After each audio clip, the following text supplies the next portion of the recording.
ঈদুল আজহার ছুটির কারণে অনেকটাই ফাঁকা রাজধানী ঢাকা, ফলে ক্রেতাশূন্য বাজারগুলো।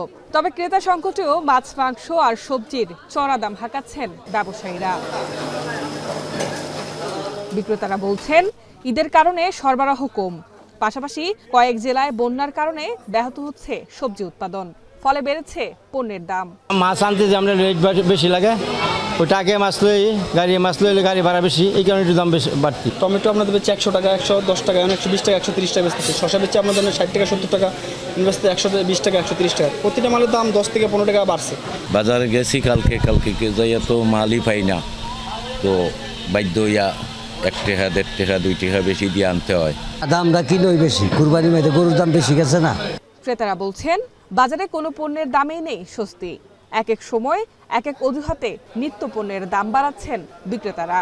আমরা যে নিম্ন শ্রেণী যারা আছি, কম আয়ের মানুষ, মনে করেন 20-25 হাজার টাকা বেতন পাই, আমাদের চলতে ফিরতে তো খুব কষ্ট হইতেছে।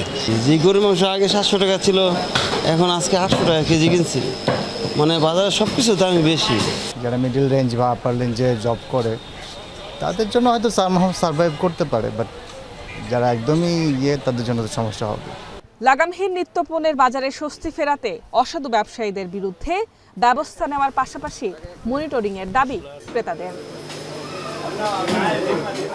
Mitu, Asian television, Dhaka.